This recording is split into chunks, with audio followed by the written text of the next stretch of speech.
The body of 43-year-old Penny Bell was found in the front seat of her car in Perryville, Greenford, West London in June 1991. No one has been charged in connection with her murder. Now I'm hoping that my cold case team and I can do something to unravel the mystery which has surrounded this brutal killing for over 2 decades. I've spent some time with Penny's daughter, Lauren, and she, like so many other people who knew her mother, is keen that something happens to try to move this tragic case forward. I'm hoping that my cold case team can do just that. Penny and her husband Alistair, their 2 children, Tim and Lauren, lived here in this salubrious development in Baker's Wood near Uxbridge, just outside of London. They had a close-knit family and lived a pretty affluent lifestyle.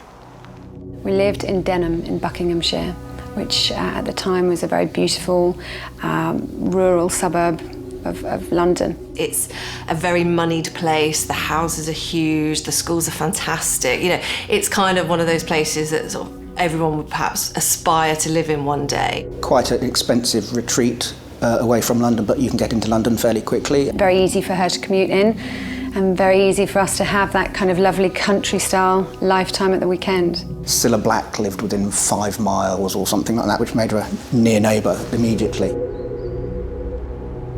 It's a safe haven for rich people who didn't want to live in London. My brother and I definitely received, a more so privileged upbringing than most, and certainly than what my parents did. They had worked extremely hard to enable us to have that kind of a childhood. Vicky Bird was the Bell family nanny at the time of Penny's death. She remembers her as a kind and considerate person. I only knew her for a very short amount of time, but had a huge impact on my life, being part of her family, even though she's not here. But she was, she was a fantastic lady. She was bright, smart, funny, loving, generous. We went out on day trips, and I even took the children away to the family caravan for a holiday. So yeah, we did. We had lots of fun.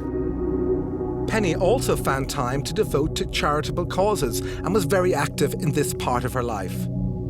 She had previously worked for the Samaritans in their concert division, so she'd been to all the big concerts throughout the United Kingdom, trying to help people who were less fortunate, trying to talk to people out of committing suicide who possibly were thinking about that. She was generous with her time, and she was generous with her feelings.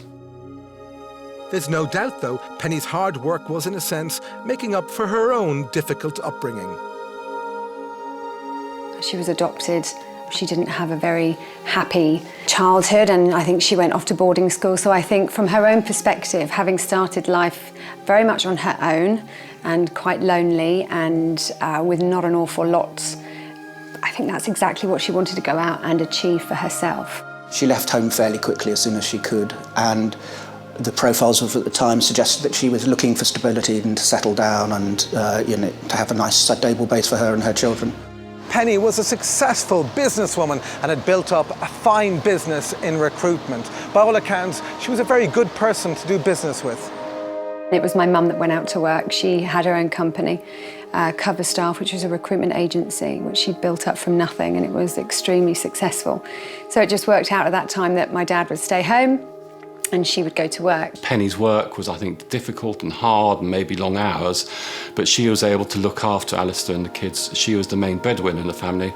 Alistair would do some work, but she was the main breadwinner there. So she looked after them all, and Alistair, I think, probably looked after the kids. In contrast to her exceptionally busy life, working, being a very hard-working mum, she was always the person that was there for friends, family, whatever needed it. It was someone who lit up the room when you saw her. So it was exciting. It was great to see her and Alistair together. To know you were going to spend some time with them was a great thing to do. Gregarious, outgoing, friendly, had a contented and settled life.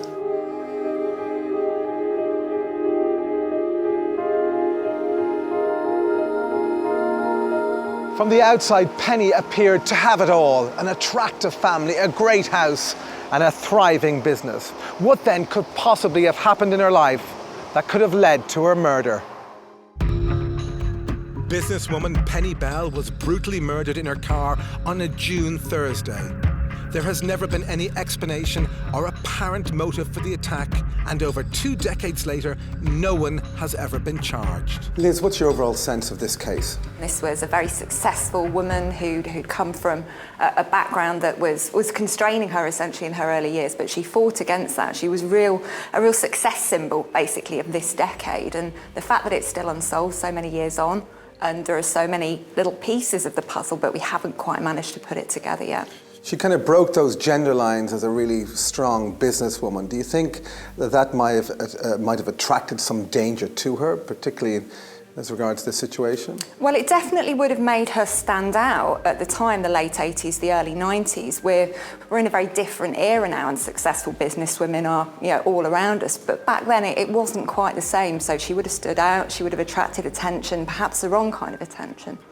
Clive, what's your sense of this case? I think that the circumstance of her last moments, which to say the very least were traumatic, was that this was quite a concerted attack. I've also spent time with Penny's family and friends. Her daughter Lauren, in particular, remembers the horror of discovering that her mother had been murdered. Her father had the heartbreaking task of telling her what happened. By this time, it was already on the news. We were sat in front of a television watching it. And the next day, on the Friday, he left. He was picked up by police and he had to go and identify the person that they had found. And I remember him coming home and again seeing my 6'2" dad, who had always been this sort of pillar of strength, once again reduced to his knees, telling me that it was Mum. I'm hoping that my cold case team will go some way to unravelling this perplexing case and perhaps aid investigators in looking at this crime in a whole new perspective. I've been to the area where Penny lived. I've also visited and chatted to her daughter Lauren and other people who knew her. They all remember her as a considerate, loving and devoted mother and friend. No one can come up with any reason for her murder. On the morning of her death, Penny Bell left her home here in Baker's Wood.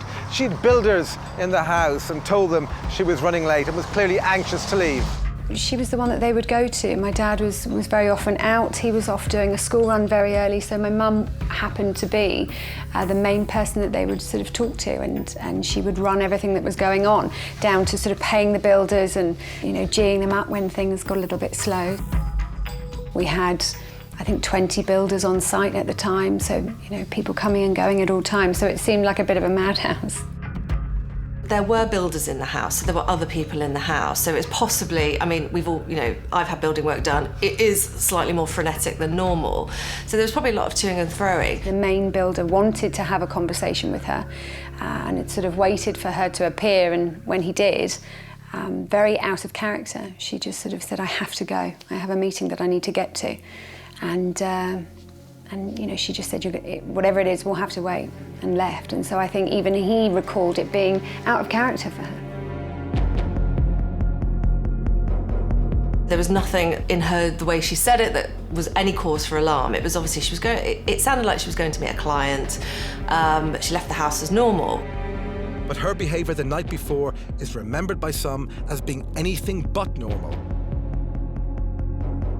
My dad recalls her being very, she was sort of lost in her own thoughts and not in a great place. And understandably, the builder then, similarly the next day, echoed that and said that she was sort of zoned out, she was somewhere else. So she obviously knew something was going on. She was running late for a meeting which she didn't record in any diary, and we know that she said she was running late for a meeting because she told one of the builders. This meeting, which was to result in the end of her life, in her death, the fact that she wasn't recorded anywhere, that nobody knew who she was meeting, it was a slightly unusual time. What was going on there, Liz, do you think? I'd like to look at what was normal for her. Was it normal for her to document all of her appointments? Would she make an appointment at short notice and perhaps not note it down? So I'd need to know what would she do regularly, and does this stand out as odd? But I've discovered in talking to Lauren that Penny wrote all of her appointments in her diary. Curiously, though, there was nothing written down for that morning. We now know that Penny was behaving somewhat out of character. A little zoned out, as Lauren describes it, but there was nothing in her behaviour to indicate in any way what would happen next. But for Penny Belt's family, the events of the previous couple of hours were about to become momentous and life-changing. I was at school and nobody came to collect me that day. So I was the last child outside of the gates. I remember running up this person's driveway and running as fast as I could into ours. And as I turned the corner, I could see my dad. He was at the door and he was on his knees. And I ran to him and I just said, "What's happened to Mum?"